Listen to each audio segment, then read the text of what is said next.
Saudara, Roy Suryo melaporkan 7 orang pendukung Presiden ke-7 RI Joko Widodo ke Polda Metro Jaya Kamis siang tadi. Roy Suryo melaporkan 7 orang pendukung Jokowi atas kapasitasnya sebagai warga negara Indonesia, bukan sebagai tersangka kasus dugaan ijazah palsu Jokowi. Ketujuh orang yang dilaporkan Roy Suryo adalah yang sebelumnya melaporkan Roy Suryo CS ke Polda Metro Jaya atas tudingan ijazah palsu Jokowi. Ada 2 klaster terlapor, 5 orang dilaporkan atas dugaan pencemaran nama baik dan 2 orang lainnya karena tuduhan keterlibatan Roy Suryo dalam kasus korupsi proyek Hambalang. Hari ini, tanggal 8 Januari 2026, Mas Roy melaporkan 7 terlapor yang mereka tentu adalah pendukung Pak Joko Widodo. Laporkan Mas Roy ini ada 2 klaster. Klaster pertama adalah klaster di mana ada 5 terlapor yang diduga kuat telah melakukan pencemaran nama baik terkait dengan tuduhan dan fitnah bahwa ijazah Mas Roy adalah ijazah palsu. Ya, dan kemudian ada penyerangan terhadap harkat dan martabatnya Mas Roy sebagai seorang pribadi kodrati yang dilindungi oleh konstitusi dan undang-undang. Itu klaster pertama. Dan klaster kedua ada 2 terlapor, yaitu terkait dengan tuduhan bahwa Mas Roy terlibat di dalam proyek korupsi Hambalang. Pada saat itu Mas Roy sebagai bagian dari kader Partai Demokrat. Siapa saja 7 orang yang dilaporkan pihak Roy Suryo ke Polda Metro Jaya dan apa sebenarnya laporan yang diajukan? Untuk membahasnya kita sudah bersama saya dengan Abdul Ghafur Sengaji selaku pengacara Roy Suryo. Mas Sengaji, selamat malam. Selamat malam Mbak Audrey, selamat malam Bang Ade.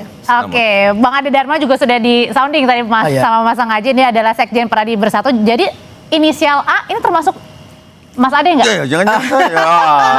Jadi hari ini secara resmi kami telah mengumumkan ada 7 orang yang dilaporkan oleh Mas Roy. Dan hari ini bukan faktor kebetulan ya. Pada tanggal 8 lahir 7 terlapor. Kemudian kalau kita flashback ke belakang, pada tanggal 7 November 2025 ada 8 tersangka. Jadi angka 7 dan angka 8 ini angka keramat juga di dalam perkara dugaan ijazah palsu Pak Joko Widodo ya. Nah, 7 terlapor itu dibagi dalam 2 klaster. Klaster pertama itu terkait dengan dugaan tindak pidana pencemaran nama baik atas ijazah Mas Roy, dan kemudian ada penyerangan terhadap harkat dan martabat beliau sebagai seorang pribadi kodrati atau sebagai seorang warga negara yang dilindungi konstitusi, undang-undang, baik dari sisi kaidah-kaidah hukum pidana internasional maupun juga dari sisi kaidah-kaidah hukum pidana nasional kita, apalagi dengan KUHP dan KUHP baru. Dan kemudian yang di klaster pertama ini ada 5 terlapor.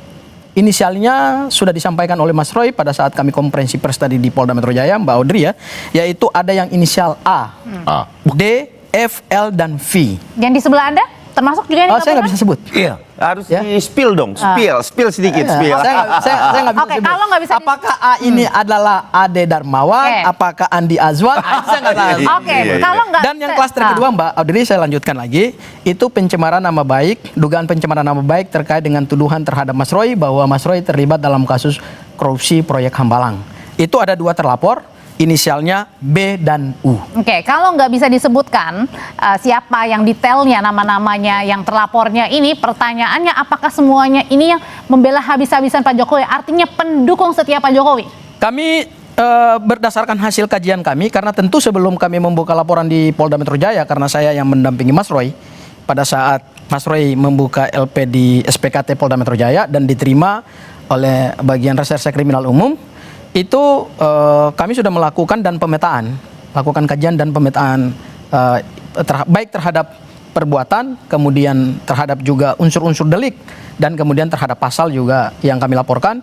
itu kami klasifikasi semua adalah pendukung Pak Joko Widodo. Ada 2 klaster, Oke. yaitu ada kelompok YouTuber dan ada kelompok non-YouTuber. Non-YouTuber. Ya. Oke, kalau gitu Mas Ade melihat ini, laporan ini kan Pak Jokowi berkali-kali dituduh dugaan ijazah palsu. Kemudian Pak Jokowi diam, akhirnya baru melapor. Ya, betul. Nah, ini Betul. langsung melapor begitu. Nggak tahu deh, ada berapa jeda? Ada berapa jeda sebenarnya sebelum melapor? Belum dan ada somasi kayaknya. belum ada somasi, langsung melapor. Berlebihan Ya, nggak sih, Mas Ade? memang di dalam hukum pidana kita kan tidak ada kewajiban untuk melakukan somasi. Oke. Somasi itu hanyalah satu upaya untuk mencari titik perdamaian.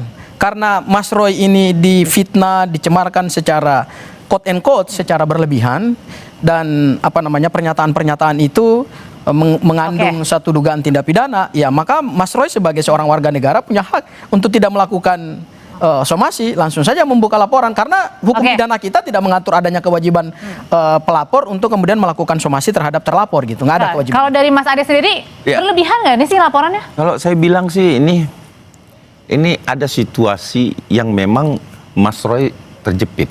Kenapa? Karena kan ini tahapannya sudah berjalan nih di Polda Metro. Ah.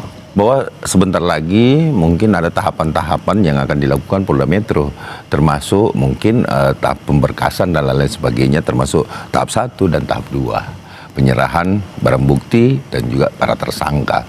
Nah, kemudian saya melihatnya gini, Mbak, sengaja dihajar-hajarin ini pendukung Pak Jokowi, tapi percayalah bahwa kalau itu adalah militansi dari pembela Bapak Insinyur Joko Widodo, pendukungnya, saya rasa mereka nggak ngeper. Tidak akan pernah takut sama. Jadi Anda anggap Kenapa? ini merupakan serangan balik? Serangan balik untuk supaya pendukung Pak Jokowi ini tidak akan mendukung lagi. Dalam artian ada rasa takut ketika dibela Pak Jokowi ini nanti bisa dilaporkan. Nah, ini yang saya lihat. Kalau saya melihatnya di situ bahwa ada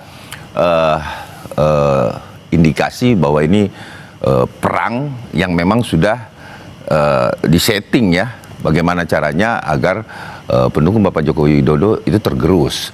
Tetapi saya yakin para calon terlapor ini, ya kan, kalau memang mereka dilaporkan dan itu pendukungnya, saya melawan dia. Oke, kita tahan dulu sebentar ya, kita dengarkan dulu kumandang azan maghrib bagi wilayah Jakarta dan juga sekitarnya. Kita lanjutkan lagi perbincangan sebelumnya. Mas Ade, yang jadi pertanyaan saya adalah pada saat hari ini Mas Roy Suryo melaporkan 7 orang begitu yang menuding dugaan ijazah palsunya Mas Roy, sama juga dengan dugaan kasus korupsi Hambalang. Nah, di beberapa hari berikutnya ini kan Partai Demokrat juga melapor nih. Sebelumnya. Selang beberapa hari, apakah ini kemudian Anda menduga-duga jangan-jangan ada kaitannya nih satu-satu? Ya, kita tidak bisa menduga-duga ya.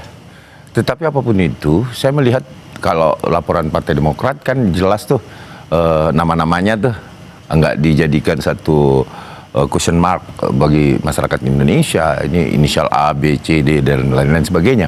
Itu langsung. Tetapi saya meyakini bahwa dan menyayangkan Partai Demokrat melakukan pelaporan. Kenapa? Karena ini tidak baik untuk parpol. Kalau yang sekarang? Kalau yang sekarang ini kan haknya Mas Roy. Dia laksanakan ketika dia merasa dicemarkan. Tetapi apapun itu, kan ada status tersangka di sini. Tersangka bagi Mas Roy. Nah, ketika seorang tersangka melaporkan, nah ini seperti apa? Dan ini ada kaitannya juga dengan ijazah palsu. Artinya ijazah yang diduga palsu ya, yang sudah dimumingkan dari 10 tahun yang lalu. Itu sudah bergulir terus-menerus.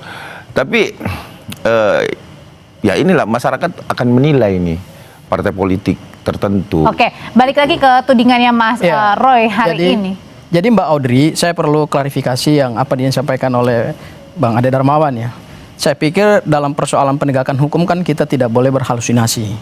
Berhalusinasi itu dalam arti mengkaitkan satu peristiwa hukum dengan apa yang dilakukan oleh Partai Demokrat. Tentu perlu saya klarifikasi bahwa kami selaku tim kuasa hukum Mas Roy yang mendampingi Mas Roy pada saat pemeriksaan, pada saat Mas Roy melaporkan itu di Polda Metro Jaya, itu sama sekali nggak ada kaitannya kok dengan langkah Partai Demokrat bahwa kemudian beda. Karena gini, di dalam hukum pidana material kita kenal ada namanya kualifikasi delik, ya, dan pasal-pasal yang dilaporkan oleh oleh Partai Demokrat itu berbeda. Ya. Yang dilaporkan itu adalah pasal-pasal yang berkaitan dengan berita bohong. Ya, pasal 263 KUHP. Sementara yang kami laporkan ini terkait dengan pencemaran nama baik. Ada pasal 433 ayat 2 dan pasal 434 ayat 1. Itu perlu saya klarifikasi dulu tuh ya. Jadi jangan kita berhalusinasi soal itu. Yang kedua, soal status tersangka Mas Roy. Saya pikir hari ini seluruh dunia juga tahu Mas Roy itu adalah tersangka. Tetapi penetapan tersangka berdasarkan KUHP kita dan KUHAP kita dan semua aturan perundang-undangan kita, baik undang-undang kekuasaan kehakiman, undang-undang kejaksaan, KUHP yang baru, KUHAP yang baru, itu tidak ada pembatasan kalau seorang menjadi tersangka kemudian tidak boleh membela harkat dan martabatnya. Nggak beda. Jadi yang dilaporkan oleh Mas Roy ini dua peristiwa hukum yang berbeda dengan yang punya Pak Jokowi. Tapi apakah yang tadi juga sudah dilaporkan oleh Mas Roy, Anda juga membawa bukti? Buktinya apa? Loh, LP itu bisa diterima karena kami bisa meyakinkan pihak Polda Metro Jaya pada saat kami mempresentasikan, karena saya yang mempresentasikan semua bukti-bukti dan unsur-unsur delik, ya kan, kami bisa mempresentasikan itu sehingga kemudian penyidik merasa yakin dengan bukti awal yang cukup ini. Apa nih buktinya? Karena gini. Atau buktinya apa? Di KUHAP kita yang baru, ingat ya Bang? Iya, 8. Itu ada 8 alat bukti. Iya. Ya. 8 alat bukti, salah satunya adalah bukti elektronik. Iya. Dan kemudian ada juga barang bukti. Iya. Sekarang beda dengan KUHAP yang lama. Kalau KUHAP yang lama itu kan hanya 5 alat bukti diatur dalam pasal 184 KUHAP yang baru. Nah, kami membawa bukti-bukti elektronik, ya, baik dalam bentuk flash disk yang mana Mas Roy mengunggah video-video tersebut dari kanal YouTube. Jadi meskipun ada beberapa calon terlapor atau quote and quote ya, quote and quote mungkin nanti naik tahap penyidikan akan ada tersangka kepada mereka itu sudah kemudian men-take down beberapa video. Saya jujur saja, ada beberapa yang sudah menghapus ini seperti ingin menghilangkan jejak digitalnya gitu. Tapi kan Mas Roy bukan orang yang bodoh gitu. Mas Roy seorang ahli telematika yang sudah kemudian melakukan kajian secara detail, ya, melakukan pemetaan secara detail, baik dalam sisi pernyataan-pernyataan, detik per detik, menit per menit, dan kemudian sudah mengunggah itu semua. Jadi kami sudah simpan semua bukti-bukti itu, dan bukti-bukti itulah yang kemudian meyakinkan penyidik, meyakinkan Polda Metro Jaya, sehingga keluar LP.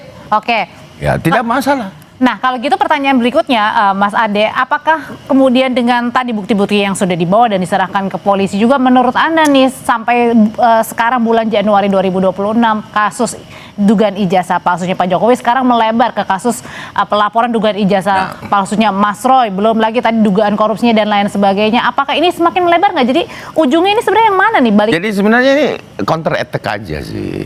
Kalau saya melihat artinya ya yang saya katakan tadi bahwa ingin menggerus, ya, kalau dari sisi politik itu pengen menggerus apa? Dukungan Pak Jokowi, pembelaan terhadap Pak Insinyur Joko Widodo, pendukung-pendukungnya ikut dilaporkan gitu loh. Padahal sebenarnya kontestasinya saat ini ya kan antara Bapak Jokowi dan Roy Suryo CS kan itu. Nah, mereka ini kan adalah pegiat sosial media. Pegiat sosial media ini adalah mereka mengambil capture, menyatukan, kemudian dijadikan berita, dan itu adalah piring makan anak bangsa kan. Nah, makanya saya selalu menyayangkan. Tapi Bang Ade, mohon maaf, sebentar, di dalam bukti-bukti yang kami miliki itu tidak ada yang mengcapture, tapi itu pernyataan-pernyataan langsung. Saya belum melihat baru dugaan aja. Iya. Tapi kalau bukti kami nggak ada. Saya pastikan itu tidak pernyataan-pernyataan orang lain diambil. Dan saya juga belum tahu siapa-siapa yang dilaporkan. Tetapi yang pasti adalah ketika kemudian ini berproses, kita lihat aja Bang sampai di mana proses ini bisa berjalan kan itu. Bahwa kalau kita menyampaikan bahwa ini harus segera naik sidik dan penetapan tersangka kan prematur, ya kan, sangat prematur. Nah, yang kita tunggu sekarang ini adalah tahapan sebenarnya Mas Roy yang harus segera di P21-kan gitu loh, biar nggak lama. Nah, ini akan menelan korban banyak kalau seperti ini. Berarti jadi gini Mbak Audrey, saya kira kalau persoalan status tersangka Mas Roy itu nggak ada masalah. Kami kan juga pihaknya kan pasif gitu dalam konteks Mas Roy sebagai tersangka. Tapi mungkin dipertanyakan oleh Mas Ade, itu kan penyidik yang kemudian harusnya Bang Ade minta ke penyidik, itu satu hal. Hal yang kedua, hal yang kedua adalah ini bukan karena Mas Roy melakukan counter attack, bukan, dan ingin menggerus dukungan Pak Jokowi, tidak. Karena peristiwa hukum itu mau didukung 1000 bahkan jutaan orang sekalipun, tetapi ketika peristiwa pidananya ada, unsur deliknya terpenuhi, pasalnya bisa dipertanggungjawabkan, mau 1 juta orang, mau mau 2 juta orang, mau 100 juta orang mendukung pun penegakan hukum tetap terjadi. Itu yang pertama. Kemudian yang kedua, apa yang dilakukan oleh Mas Roy itu tidak untuk menghambat proses hukumnya terhadap Mas Roy, di mana dugaan ijazah palsu Pak Joko Widodo itu tanda disidik oleh penyidik Polda Metro Jaya. Saya pikir itu hal yang berbeda. Jangan dicampur adukan gitu. Karena setiap peristiwa hukum jadi bukan akan mengulur-ngulur ya? Enggak ada. Kami Bukan mengulur tapi counter attack. Enggak, kami juga enggak counter attack. Yang dilakukan oleh Mas Roy Saya adalah melihatnya seperti itu. Itu beliau pendapat saya. memperjuangkan Itu pendapat harkat saya. dan martabatnya. Apalagi kalau ada Mas Ade ngomong, loh ini laporannya prematur. Ya nanti kita Bukan lihat prematur saja. dalam artian laporan bahwa kemudian sudah harus diperkirakan sidik. Loh iya dong, kan gini. Kemudian Kami masuk ke tahap justru itu. meminta Kan masih supaya ada penyidik Polda Metro Jaya penyelidikan dulu, harus kemudian menjunjung dilihat tinggi dulu apakah buktinya masuk asas atau proporsionalitas, tidak, gitu loh. asas Bang, imparsialitas. jadi kita dia tidak boleh jangan prematur dia tidak menentukan, boleh "Wah, ini aku menerima harus segera dukungan- sidik. menerima Ini MK Pak harus Jokowi, segera, kemudian menetapkan jadi tersangka." tapi terhadap laporan Mas Roy itu tidak ditindaklanjuti dengan penyidikan dan penetapan tersangka. Nah, kalau gitu pertanyaan, karena kami punya bukti yang cukup kuat. Oke, kalau punya bukti yang cukup kuat, waktu itu kan beberapa waktu lalu Mas Ade juga menginginkan tersangka Mas Roy ini segera ditahan. Ya. Apakah Anda juga melihat dengan tidak ditahannya ini seakan-akan membuat tersangka Roy Suryo CS ini kemudian bisa melakukan apapun? Masih ada tahapan yang bisa melakukan penahanan karena gini. Tapi Anda berarti artinya tetap meminta Mas, untuk ditahan? tetap saya meminta kepada Polda Metro Jaya untuk dilakukan penahanan. Saya konsisten di situ. Kenapa? Karena ini ancaman di atas 5 tahun gitu loh. Ya harus dilakukan penahanan dong. Kalau syarat objektifnya sudah dilaksanakan, syarat subjektifnya harus berjalan dong. Kita sudah Polda Metro Jaya dalam hal ini sebagai penyidik itu sudah melaksanakan syarat-syarat objektifnya. Oke. Nah, sekarang sisa syarat subjektifnya dia. Artinya, kenapa saya bilang begitu? Gelar perkara sudah dilaksanakan. Ya kan, ijazah sudah diperlihatkan, ya kan, terus kemudian saat ini yang tidak diambil tiketnya adalah Prapit. Ya kan, saya menantang Mas Roy untuk mengambil tiketnya lagi, kan masih ada satu upaya hukum, yaitu Prapit. Iya, untuk menghilangkan status tersangka kalau misalkan memang ini adalah tiket, tetapi itu tidak dilakukan. Padahal penyidik juga memberikan kesempatan untuk diperiksa ahli-ahli mereka dan saksi meringankan. Nah, ini secara objektif sudah dilalui, makanya kami tetap meminta kepada Polda Metro Jaya untuk menjalankan syarat subjektifnya, itu melakukan penahanan dong. Biar fair saya gitu loh. pikir kalau istilah kemudian kami meminta, saya pikir kalau sebuah negara hukum itu kan tidak boleh ada permintaan yang sifatnya permohonan. Ya, kalau permohonan boleh, tapi kalau permintaan untuk menekan, untuk kemudian ini saya pikir kita tetap profesional. Kita menjunjung tinggi asas penegakan hukum, yaitu rule of law dan due process of law. Nah, terkait dengan penahanan, saya pikir kalau penyidik itu mau melakukan penahanan dari awal tanpa diminta oleh Bang Ade pun, pada saat Mas Roy diperiksa sebagai tersangka, itu harusnya sudah dilakukan penahanan. Ya, upaya paksa secara objektif sudah dilakukan, yaitu pencekalan. Nah, sekarang tahapannya pencekalan dengan penahanan itu dua langkah hukum yang berbeda. Pencekalan itu adalah tindakan administratif di dalam undang-undang keimigrasian menghambat supaya seseorang warga negara, jangankan cuma sebagai tersangka, orang jadi saksi pun juga bisa dicekal juga supaya tidak keluar dari wilayah yurisdiksi Republik Indonesia. Tetapi kalau penahanan itu bagian dari upaya paksa. Nah, itu yang tidak diambil oleh Polda Metro Jaya. Pertanyaannya kenapa tidak diambil oleh Polda Metro Jaya?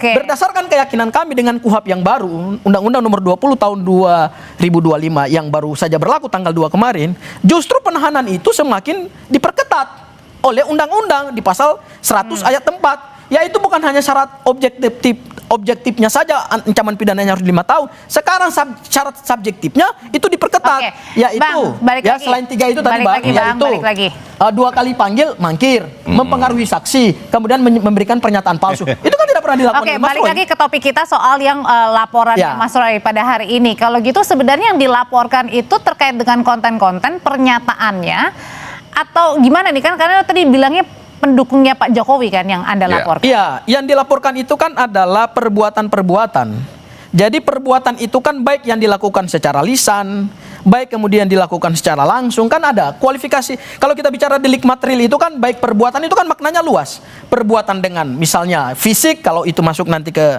kekerasan, ke penganiayaan, ke pembunuhan. Kalau masuknya lewat kata-kata, ya berarti di situ ada pencemaran nama baik dan fitnah, dan itu diatur secara ketat. Mas Ade merasa Anda pernah mencemarkan nama baiknya Mas Roy? Kalau saya sih pribadi tidak pernah membahas Hambalang ya. terus kemudian tidak pernah membahas Dugaan terkait ijazah. Ya, jadi saya rasa mungkin saja itu, dan saya tidak pernah tuh membahas itu ya. Jadi saya rasa jauh Berarti lah. bukan masuk inisial A ya? Iya, bisa saja. Karena saya belum pernah di media manapun, mau di YouTube, mau di media mainstream seperti Kompas dan lain sebagainya, itu saya belum pernah membahas tentang itu. Namun apapun itu, bahwa saya tetap berpikir, menganalisa bahwa apa yang dilakukan Mas Roy ini counter attack dari laporan Bapak Insinyur Joko Widodo. Itu aja, bahwa faktanya ada ketakutan Mas Roy sebenarnya ini. Oke. Ini kan tahapan ini Jadi kok dicari-cari. Iya, ini sebentar lagi kok, bahwa ini akan P21 sebentar lagi kok ini. Kita melihat itu. Oke. Namun sisa diperiksa saksi yang meringankan dan saksi adicar ya yang Saya pikir diajukan. nggak masalah itu Bang Ade. Kami tetap menghargai proses hukum kok. Ya. Bahwa kemudian ada ketakutan ya itu kan persepsinya Bang Ade saja, ya kan? Apa yang dialami oleh Tapi Mas Roy kasusnya kan jadi tidak- melebar nggak sih, Bang? Nah, kenapa ini melebar? Ini menarik ini. Di tahun 2025 ini kita kan masuk ke di tahun 2026 kita masuk babak baru. Babak barunya adalah ada 7 terlapor. Babak yang lamanya itu ada 8 tersangka. Kenapa kemudian dia melebar begini? Persoalannya Mas Roy apa bukan? Persoalannya adalah kenapa Pak Joko Widodo dari awal mengambil langkah hukum pidana terhadap hasil penelitian Mas Roy, Bang Rismon dan Dr. Tifa. Ketika dia ambil langkah hukum pidana kemudian dibela oleh para pendukungnya, begitu ada dugaan peristiwa pidana yang juga dilakukan oleh para pendukungnya, maka Mas Roy punya hak juga dong untuk mengambil langkah hukum Tapi pidana. bukannya sah-sah saja ketika para pendukung sah-sah saja. mendukung? Iya. Sah-sah saja. Jadi kami tidak untuk konteksnya adalah Kalau sah saja, maksudnya kenapa harus melaporkan gitu? Kenapa Loh, tidak ada sah-sah argumen saja itu dalam arti hak seorang warga negara ketika dicemarkan nama baiknya, kan Pak Jokowi juga mengambil langkah itu ketika merasa nama baiknya tercemarkan. Iya. Dan itu sah secara hukum. Begitu juga dengan Mas Roy. Mas Roy juga punya hak hukum yang secara undang-undang melindungi hal tersebut. Artinya ketika ada orang-orang pendukung Pak Joko Widodo, saya kira kalau bukan pendukung Pak Joko Widodo mau siapapun, kalau memang mereka juga melakukan hal yang sama terhadap Mas Roy, pasti juga akan Mas Roy melakukan tindakan yang sama. Saya pikir juga Bang Ade, kalau Indonesia. difitnah juga, kemudian Masyarakat dicemarkan nama Indonesia ini baiknya kan juga, sudah cerdas, pasti Bang. akan melakukan hal, Kita akan melakukan melihat langkah hukum publik yang itu, sama. netizen dan lain-lain itu sudah cerdas melihat situasi. Justru Bang, Dan saya yakin pikir dengan bahwa undang-undang yang baru ini, counter-attack undang-undang yang baru dilakukan ini, oleh WCS, justru penghinaan dan ini pencemaran nama hanya baik itu untuk- semakin ketat, Mbak. Dahulu di KUHP kita yang lama, Dulu kami yang sering digantikan menangani kasus, undang-undang Mbak, yang baru. bahwa Oke, kasus kita dengar itu dulu. pada saat seseorang dilaporkan, kita melaporkan juga bahwa itu adalah counter attack yang biasa menjadi nilai bargaining bagi kita untuk bisa kalau bukan 1011 lah kan gitu. Oke. Nah itu biasa dilakukan. Makanya saya anggap bahwa saya yakin betul bahwa teman-teman juga yang dilaporkan akan menghadapi itu. Bahwa kita tidak akan mundur selangkah pun untuk tidak membela Oke. Bapak Insinyur Joko Nah, Widodo. itu pernyataan yang gentleman. Sama seperti Mas Roy. Oke. Mas Roy juga tidak akan mundur satu langkah pun dalam menghadapi proses Ya. hukum ini gitu. Meskipun nanti Kenapa pelimpahan kami tidak tetap menyebut ya? gini? Kenapa kami tidak menyebut 7 nama itu? Karena kami nggak ingin menciptakan kegaduhan. Oke, baik. Ya, kami Kenapa menghargai ceritanya sudah privat- gaduh, Bang? Nggak, Tetap ya, aja, gini, Bang. Oke, tapi kami baik, tidak Bang Sandi. menghargai Bismillah privasi aja. orang. Nanti saja rakyat Indonesia akan tahu pada saat di 7 sinilah orang cerdas itu rakyat Indonesia. mulai Jadi intinya adalah diperiksa dan masing-masing dipanggil. kasus hukumnya terus berjalan Ya, gitu ya. terus berjalan dong. Kita Oke. menghargai hukum gitu. Apalagi dengan KUHP Baik. yang baru, KUHP yang baru, Mbak. Sudah selesai? Itu pencemaran nama baik itu diatur dalam 5 pasal. Oke. Kalau KUHP yang lama itu hanya 3 pasal, 2 pasal, Dua. 310, 311. Ya. Sekarang 5 pasal, Mbak. Oke, baik. Sudah lebih kita tangkap. lebih ketat. Ya. Bang Sanghaji, terima kasih. Mas Ya, Ade, terima makasih. kasih. Sama-sama.